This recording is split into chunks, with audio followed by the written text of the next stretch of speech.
Video archive 32, DELL, long, trade duration, 4 trading days, entry, $131, exit, $142.44, 8.7% gain. This is my trading charted.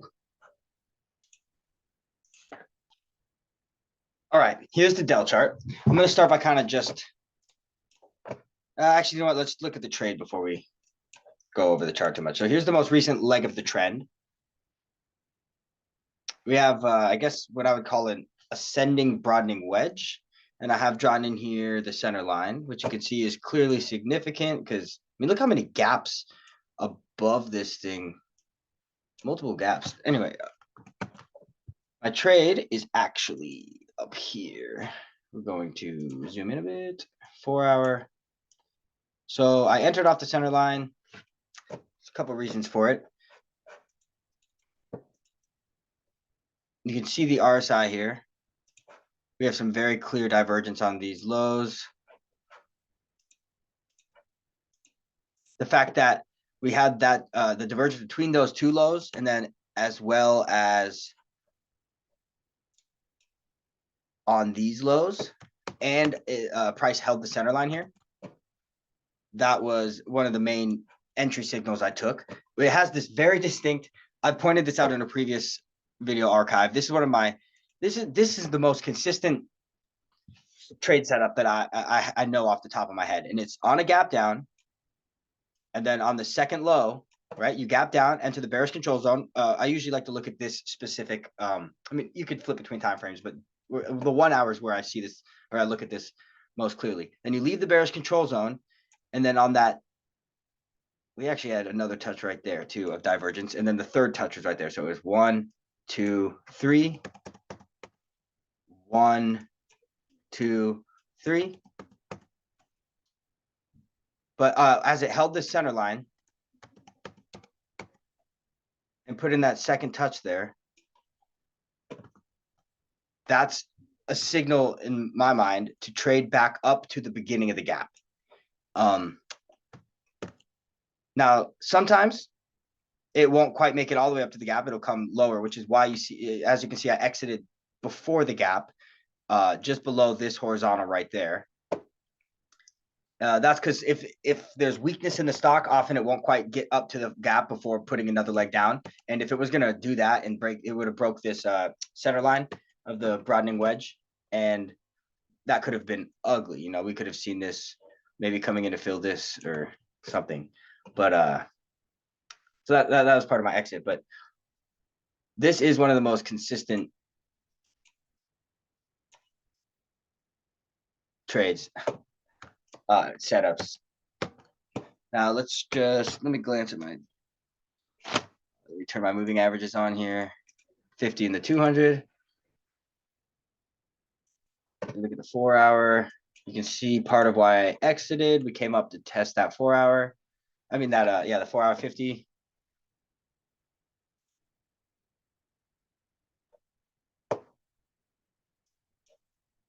Oops.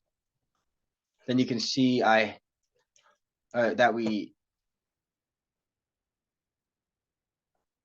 I guess we did break that there, but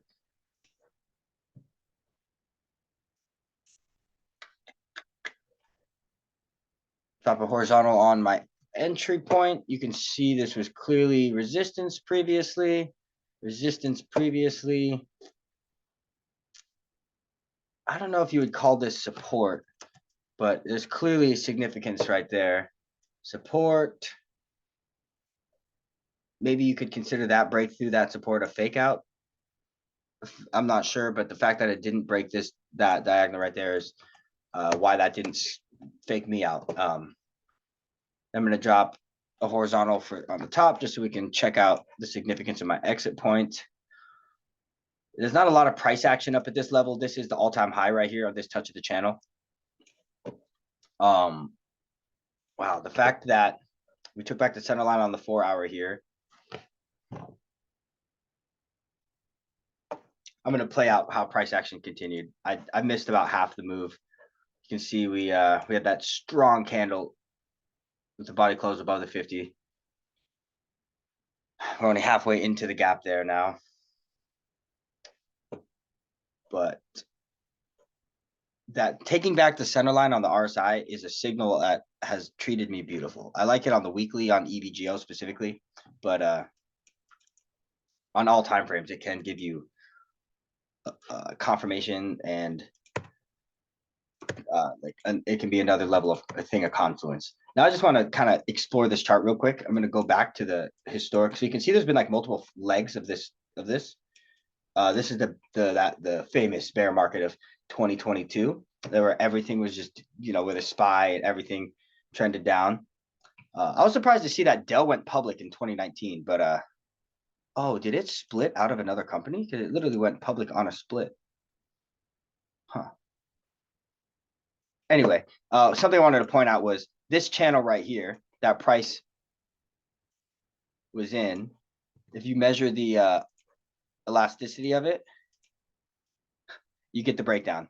And that's something that Rocky Outcrop and Trade Spotting taught me that never ceases to absolutely blow my mind. When you can measure the elasticity of the chart, it speaks to market structure. I don't fully understand, but I mean, you can then take this measuring stick and look, put it on the top side. When it broke out, that was the high it went to before having a significant retrace, which was what, 34 down to 27. I mean, you could probably take it all the way here. Yeah. Yeah. This chart, I mean, this is from 2019, and you can take that range, the elasticity of this price action and literally measure price action from 3 years later. I mean, what? Just what? I mean, that's the size of this range right there too. That's something I don't really fully understand what it is that I'm measuring, but it's magic. It's wizardry. It's amazing.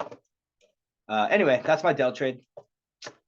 I've got a close family member who took this trade along with me, and that was part of my rationalization for just getting out so quick and taking profits. I was like, they still have exposure, so it kind of counts. But and that is for the gap fill up to 169.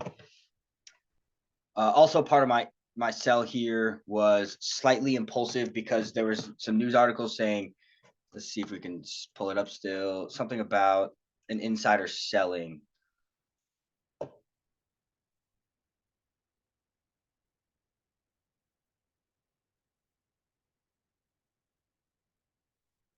Insiders sold shares worth 10,144. Of course, I didn't look into any more context. That kind of seeped its way into the back of my brain and convinced me like, oh no, we might go lower, but should not trade on that kind of shit. Anyway, that's my Dell trade.